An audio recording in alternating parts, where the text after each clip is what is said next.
आप सवाल पूछना चाहेंगे मुफ्ती साहब से, क्योंकि ये क्रॉस एग्जामिनेशन का दौर है। आप जैसे पहले बोल रहे थे फेथ को लेके कुछ। मैं ये पूछना चाहूँगा कि खुदा ने जो भी रेवलेशन किए हैं, एक मज़हब के नहीं बहुत से मज़हबों में किए हैं, अलग अलग रेवलेशन है। कहीं कुछ एक बातें हैं, कॉन्ट्रडिक्शन भी है आपस में, कहीं कुछ आप कर सकते हैं, कहीं कुछ नहीं कर सकते। ऐसा नहीं है कि सबकी कोड ऑफ मॉरल एक है।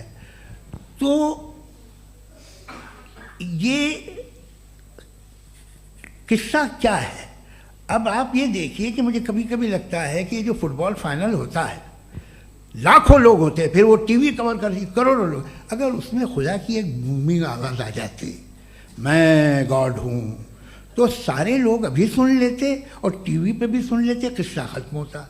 ये इतनी राजदारी क्या है कि तुम सामने कुछ तो सबूत दे दो हमें सॉलिड। ये कह साहब ये यूनिवर्स कैसे बनी, इससे मसला क्या हल होगा? मैं पूछूंगा आपसे खुदा कैसे बना? क्यों नहीं पूछूंगा कैसे बना? बल्कि वो तो कायनात से कहीं ज़्यादा इंटेलिजेंट है, कायनात से कहीं ज़्यादा कॉम्प्लेक्स। जी वो हमेशा से है, आप कहेंगे मैं मान लूँगा। अच्छा दोयम वो कादिर मुतलक, यानी कादिर मुतलक का मतलब ओमनीपोटेंट, वो जो चाहे कर सकता है। आपको नौकरी दिलवा सकता है, आपकी अच्छी जगह शादी करवा सकता है, आपके पड़ोसी का मुकदमा हरवा सकता है, आपको जिता सकता है, सब काम करता है। थोड़ा सा माइक क्लोज जी। वो इस दुनिया को चला कैसे रहा है? ये दुनिया कैसे चल रही है? आपको इस पर हैरत नहीं होती? या क़यामत के बाद कभी एक जस्टिस होगा, जब ये बच्चा मर चुका होगा जिसकी धज्जियाँ उड़ गई बम से, इसको इंसाफ मिलेगा तब। अच्छा अब जवाब दूं? हाँ जी। मैं इसीलिए आप की तरफ। सबसे पहले आपने रेवलेशन और स्क्रिप्चर्स की बात की, इस पे मैं बात कर सकता हूं लेकिन आज नहीं करूंगा चूंकि वक्त कम है, कभी और इस पे डिस्कस करेंगे। मैं तैयार हूं उस पे भी बात करने के लिए। ये अभी से राउंड 2 की भूमिका तय हो रही है। Does God exist round 2? चूंकि आज गॉड के एग्जिस्टेंस पे बात है तो मैं उसी के रिलेटेड जो है आपके सवालात को एंटरटेन भी करूंगा और मैं भी पूछूंगा। आपने कहा कि आपने साबित ही नहीं किया, जबकि आर्ग्यूमेंट ऑफ कॉन्टिजेंसी बुनियादी आर्ग्यूमेंट है। आप मुझे कॉन्टिजेंसी का मतलब बताइए, आपका मतलब क्या? कॉन्टिजेंसी कॉन्टिजेंसी का मतलब यह हुआ कि हर वो वजूद जो किसी भी चीज का पाबंद है, हर वो वजूद या हर वो चीज जो अपने एग्जिस्टेंस में किसी भी चीज के पाबंद है और उससे बाउंड है, उसको उसकी जरूरत है, उस पर डिपेंड करती है, तो जाहिर सी बात है कि उसका कोई ना कोई कॉज होता है। ये तो अक्ल की बात है। ये आप रीजनिंग की बात करते हैं, मैं वही कर रहा हूं। दूसरी चीज आपने ये बात कही कि इतने बिलियन लाइट ईयर्स दूर है, उसका मेरा क्या लेना देना। फिर मेरे ख्याल से आपको ये नहीं कहना चाहिए I think therefore I am an atheist. आपको सोचना चाहिए, सिर्फ आप एक लिमिटेड दायरे में रहकर नहीं सोचें बल्कि बाहर निकलकर सोचें। आपने तीसरा सवाल किया, आपने 2-3 सवाल एक साथ। ऐसी बातें ना कीजिए, कुछ लोगों को इतराज हो जाएगा आप पे कि आप कुछ भी सोचिए। ये इजाजत आपको है नहीं, मुझे है।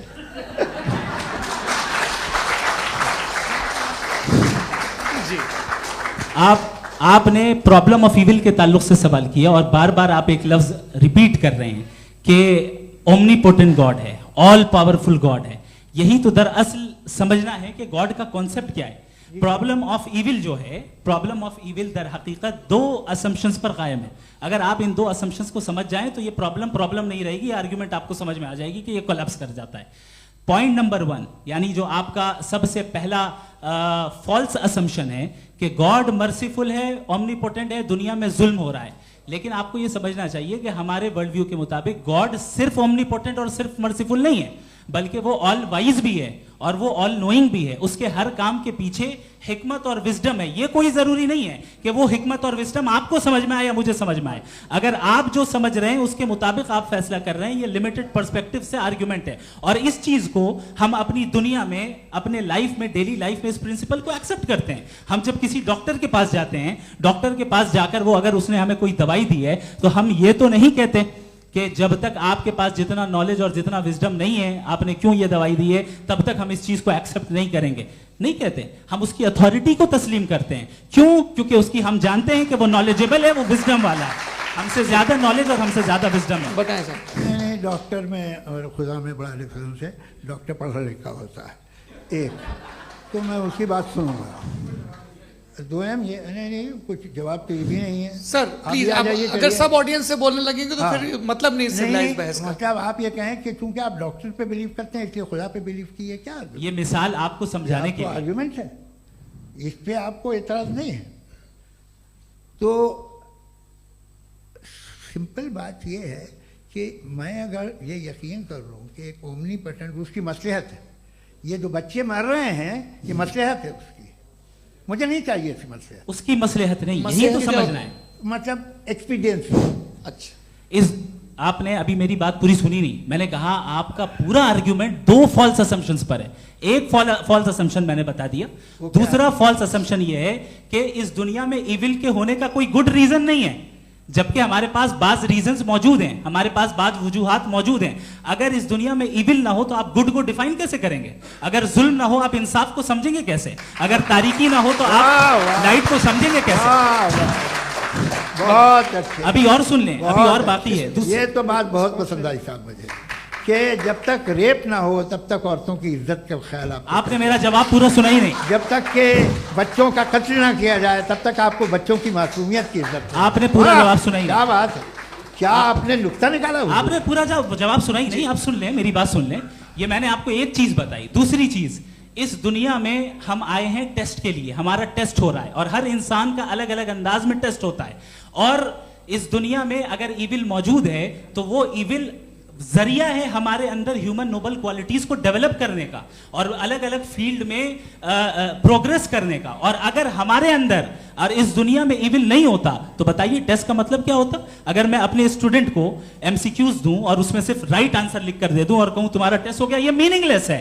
इस दुनिया में अगर हम टेस्ट के लिए आए हैं तो जाहिर है गुड एंड इविल दोनों मौजूद है। तो अगर गुड एंड इविल दोनों मौजूद है तो ये इविल भी खुदा का बनाया हुआ है। जी हाँ, खुदा का बनाया हुआ है, लेकिन अच्छा चलो अच्छी बात। जी बिल्कुल, तो बिल्कुल खुदा ने बनाया। अभी तो ये है कि जो मेजॉरिटी है दुनिया में वो इविल है, तो ये खुदा एक्चुअली इविल के साइड पे लग रहा है मुझे। बिल्कुल भी नहीं, मैं बताता हूं। मेजॉरिटी में तो वो है। क्या बात कर रहे हैं भाई आप? मैं बहुत कोई भी जो मुंसिफ होगा, चाहे आपका अपना घर हो जिसके आप सबसे बड़े हैं, चाहे आपकी ऑर्गेनाइजेशन हो जो आप चलाते हैं, वहां पर आप इविल रखेंगे साबित करने को कि बाकी लोग शरीफ हैं। मेरी बात सुन क्या लें। ये आर्ग्यूमेंट ही गलत है? अगर कि जब तक के कोई इविल नहीं होगा तब तक के शरीफ आदमी शरीफ नहीं लगेगा। अगर एग्जामिनर गलत ऑप्शन दे रहा है तो एग्जामिनर इविल नहीं हो गया, जो गलत ऑप्शन को सेलेक्ट कर रहा है वो फेल होगा। क्रिएटर ने इविल को बनाया है लेकिन वो इविल नहीं है। अच्छा सुनिए मेरी बात, हाँ। Let me complete sir. जी जी। क्रिएटर ने इविल को बनाया है टेस्ट के लिए, वो इविल नहीं है। इविल वो होगा जो उसे इख्तियार करेगा। छुरी को बनाने वाला गलत नहीं होता है, छुरी का गलत इस्तेमाल करने वाला गलत होता है। जी